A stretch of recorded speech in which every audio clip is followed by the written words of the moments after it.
Welcome to the long-awaited first ever episode of Warframe God Builds. Now before I can get into the God Builds, I want to distinctly recognize how different I am from all the other YouTube uploaders as far as Warframe goes. Mogamu, Calypso Gaming, People's Choice Gaming, A Gay Guy Plays. All these guys are really only going to review weapons or specific Warframes. They don't really ever review builds, and furthermore, they're going to tell you that there's really no wrong way to build, but there is indeed a wrong way to build. So it's ironic that we're going to cover the first God frame on the God Builds. Limbo.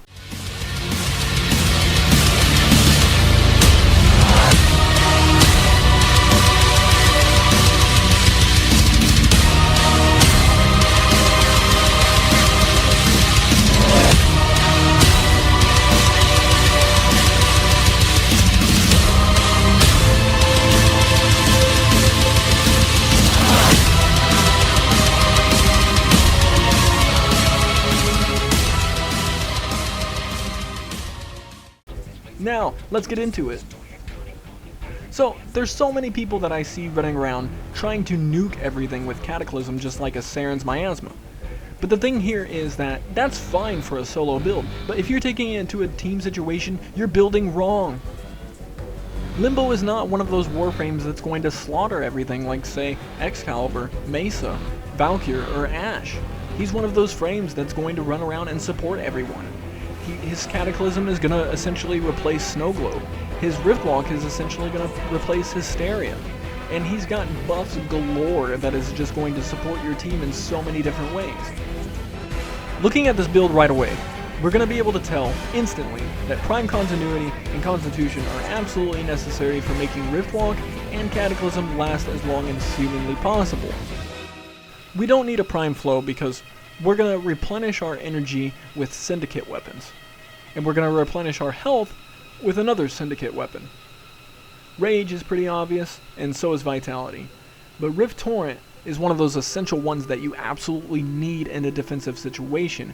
And why that is because even in an ODD, when enemies start crowding the pod, they're entering the Cataclysm. And for each enemy that enters the Cataclysm, you buff your teammates' damage output. That's a lot of buffing. It's quite possibly the highest amount of buff that you could get from anybody as far as Warframe's concerned, because that keeps stacking, and it just keeps and keeps and keeps stacking. Haven is another one, especially considering the fact that your team might not consist of a trinity, and in this case, you can banish your teammates and heal them. Not all your teammates are aware of this. They're going to think that you're trolling them, but you're just going to type in the chat, "Hey dumbass, I'm healing you every time I banish you." We're going to keep the Intensify on here just because every time we do Rift Surge, which is buffing ourselves, we're going to one-shot damn near everything in the game. Energy Siphon is just kind of there. We don't really need it. We're only grabbing it for the extra mod capacity. And Lightning Dash is for those situations when they do crowd the pod, you can jump away from them and stun everyone. Moving on to the weapons, we're going to choose Heck. Now, you could choose really anything that's high damage, but I distinctly chose Heck because it's got that Syndicate benefit, and every time the EMP pulse goes off, it's going to return health. And with a puncture damage output of 16,641, how could you argue with that? Everything that you banish while you're in Riftwalk, while you're using Rift Surge, you're going to damn near one-shot absolutely everything. This even includes T4 heavy bombards, Eximuses. Nothing's gonna stand a chance, even 60 minutes in, because as soon as you banish them and you have Rift Surge activated, it doesn't matter if you're doing crits or stats. All that matters is that your base damage is so high, it's gonna be buffed up to a point where nothing can stand a chance. We're gonna basically do essentially the same thing with a Synoid Gammicor, except for we're going to have this equipped distinctly because we need energy in those situations where we're fighting against Leech Eximuses. Now, although I have Anku equipped to kind of convey the theme of a Grim Reaper Warframe, I would recommend that you go with Ripkas. And the reason why I would recommend that you go with Ripkas is for the fact that every time you do a banishment while you're in Riftwalk, you open the enemy up to finisher damages. And Venka and Ripkas alone are renowned for having the best finisher damages in the game. So anytime you run up to these guys and you do the finisher while they're down on the ground, it's probably going to one-shot kill them. And if it doesn't one-shot kill them, it's really going to just leave them open to Heck or Synoid Gammicor, whatever you chose to use. Moving on to the companions, I chose Diriga, and one could argue that you could choose Worm Prime because it has a better AoE. In a survival situation, every time you're running around while in Riftwalk, Diriga's not in Riftwalk, so enemies going to be concentrating fire on you, not even paying attention to your companion. And Diriga's going to be sniping everything down. Even anything that gets close to you, it's going to shock the absolute hell out of. And in a defensive situation, when they're crowding the pod and you're somewhere near the pod, anything that you don't hit with Lightning Dash, Diriga's going to get with its little arc. And it's insane. In the way of building for this guy, there's not a whole lot that's needed here. I always run with Animal Instinct on my companions, no matter what it is, because A, I want to see mods that are dropped on the ground, and B, I want to see enemies.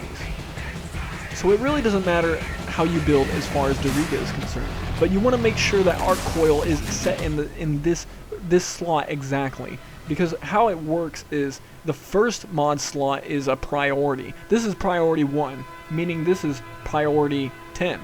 So you're going to want to put Arc Coil here, Electro Pulse there, and Calculated Shot there. As long as you put all of these in exactly that order, you're going to see Diriga operate the way he should. Otherwise, if you put Arc Coil here, you might not ever see Diriga shock anything that comes close to you.